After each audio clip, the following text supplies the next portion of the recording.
그때 바리사의 멋사람이 예수님께 다가와 어서 이곳을 떠나십시오. 헤로데가 선생님을 죽이려고 합니다 하고 말하였다. 그러자 예수님께서 그들에게 이르셨다. 가서 그 여우에게 이렇게 전하여라. 보라, 오늘과 내일은 내가 마귀들을 쫓아내며 병을 고쳐주고 사흘째 되는 날에는 내 일을 마친다. 그러나 오늘도 내일도 그 다음 날도 내 길을 계속 가야 한다. 예언자는 예루살렘이 아닌 다른 곳에서 죽을 수 없기 때문이다. 예루살렘아, 예루살렘아, 예언자들을 죽이고 자기에게 파견된 이들에게 돌을 던져 죽이기까지 하는 너 암탉이 제 병아리를 날개 밑으로 모으듯 내가 몇 번이나 너의 자녀들을 모으려고 하였던가. 그러나 너희는 마다하였다. 보라, 너희 집은 버려질 것이다. 내가 너희에게 말한다. 너희가 주님의 이름으로 오시는 분을 복되시오라 하고 말할 날이 올 때까지 정녕 나를 보지 못할 것이다.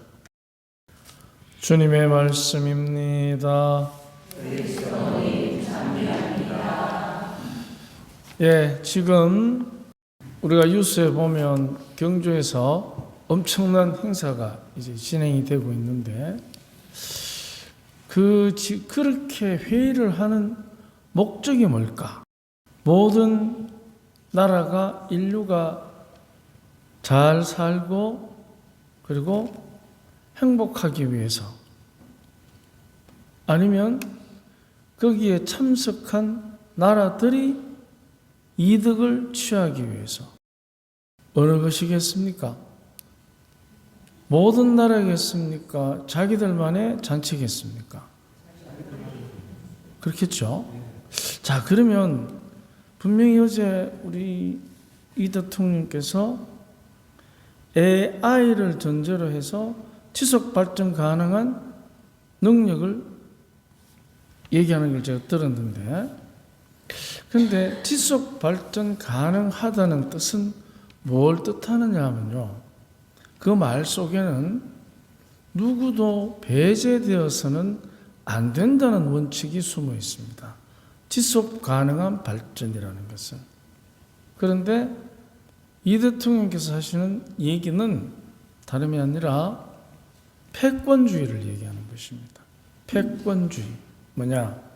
능력 있는 나라가 계속해서 잘 사는 걸 얘기합니다. 그런데 능력 있는 나라가 잘 사는 것은 당연한 것이면 능력 없는 나라는 못 사는 게 당연하게 됩니다.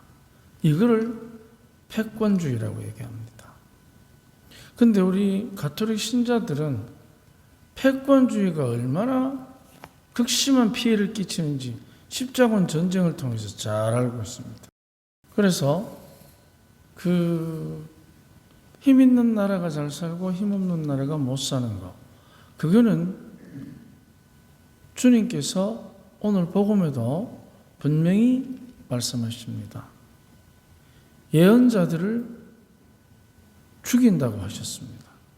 그러면 패권주의라는 것은 하느님의 뜻에 어긋나는 것입니다.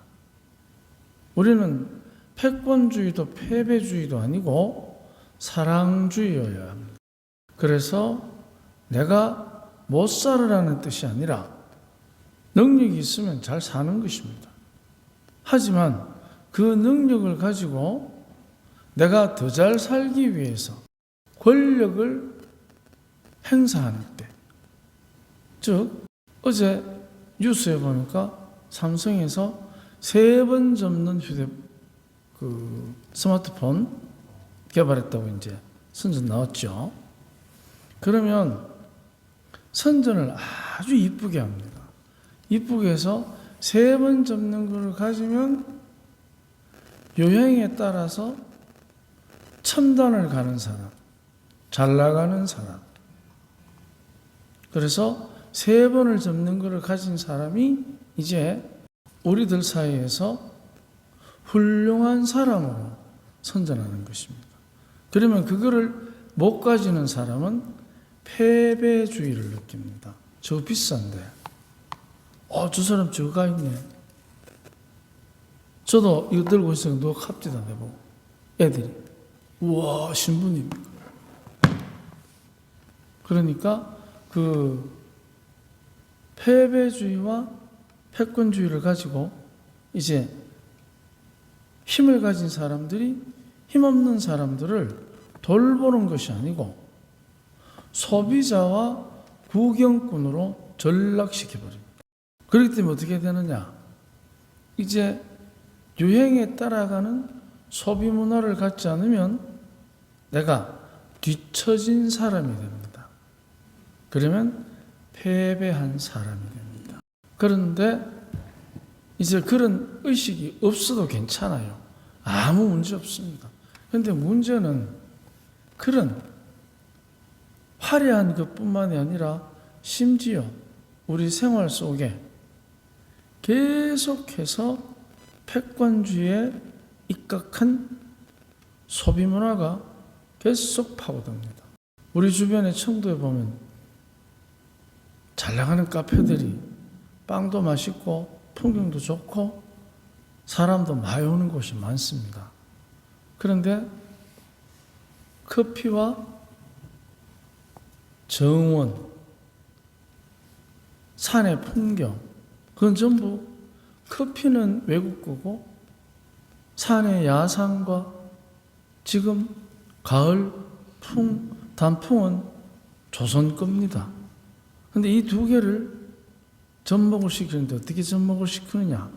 커피와 빵을 중간에 두고 자본을 통해서 우리 스스로들이 그 아름다운 전경을 즐기는 가을 단풍객이 아니라 비싼 커피와 맛있는 빵을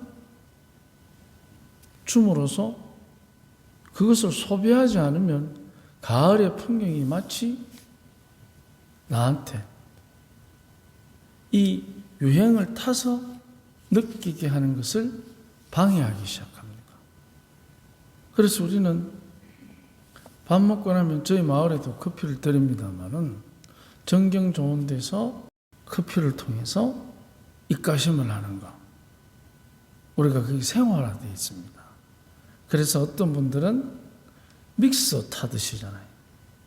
그거라도 한 잔 먹어야 유행에 동참하는, 그래서 내 스스로가 삶의 질을 높인다는 이 위장된 패권주의에 희생되고 있는 것입니다. 우리가.